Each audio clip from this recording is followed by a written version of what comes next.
So to understand kind of how I worked with Atlas, it's helpful to understand how I usually work with data. So again, giant research nerd, this is kind of something that I annotated or I scanned just what I normally do anyway to share with my group mates. It was this particular piece that I was trying to share to communicate why I felt uncomfortable doing research kind of without our participant involved in the process. So you can kind of see I use a color coding for when I read and highlight, and I'm constantly kind of connecting and codifying as I go through, and these highlighter colors mean something to me. And I use stickies to give me extra space to write, and I've always worked like this. So this has been part of my procedure for a really long time. I take that and I put it on stickies, and then they get smaller and smaller as I start to group and group, and then I build walls like that. So every sticky has a color, it's gone through that process. So this is what I usually use, which is very similar to what Gwenda used. So Gwenda walked you through the process of hand coding.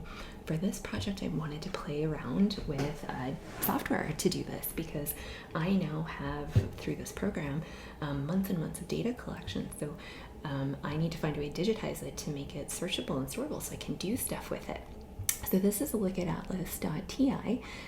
So you'll see that we have transcripts in here. So this is the transcript from our pre-trip planning meeting and the transcript from our commute planning meeting. We run them through a program called Otter.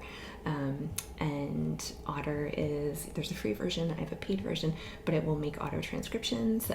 And yeah, so you can load them straight into Atlas.ti.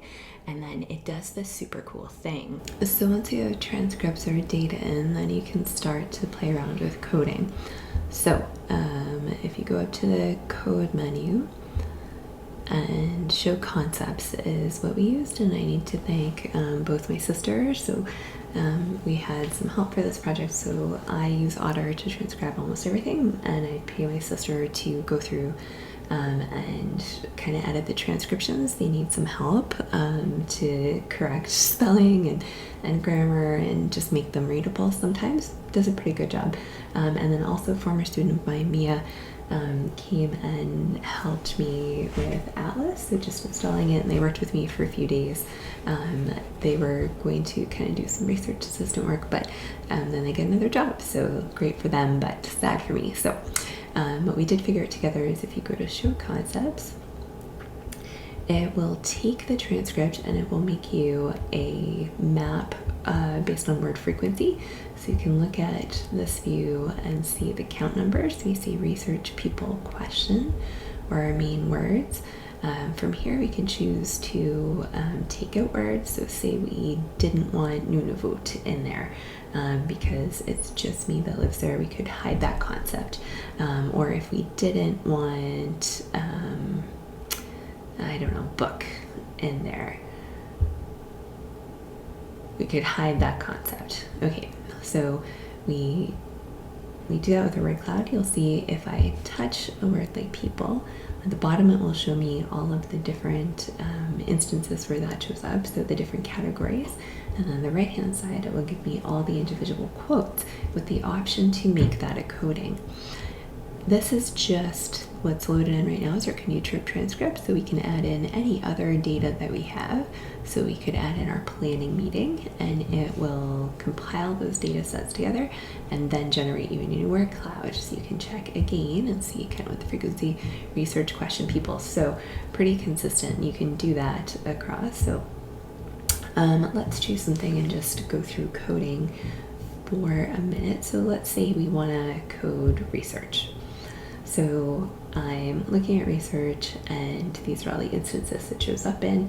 So let's say I want to take everything with research and I want to say, okay, I want to look at everywhere where research was a journey.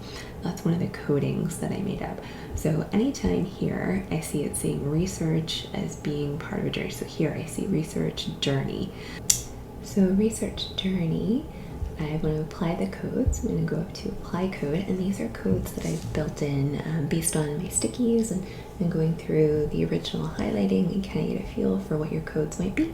And then I use this process to confirm. So here I have adventure journey, so I can choose this, and then we'll see that it marked this quotation as being coded as adventure journey. You can code the same paragraph as all kinds of stuff. So I could come here, I can see it in situ, you can add notes in this, and then once you go through and do this coding, so paragraphs can have all different kinds of things, so you can keep adding codes to things. If you want to add new codes to choose from, you can go to your code manager, and you can see as well, you can categorize them based on colors. So you can see I've got the 8IQ values in mine. You can see how many quotations you have built into that system. So yeah, it's once you get really good at it, then you can run queries. So you can check codes against each other, and that's what I was hoping I'd get to do for this project, but then it just didn't work out.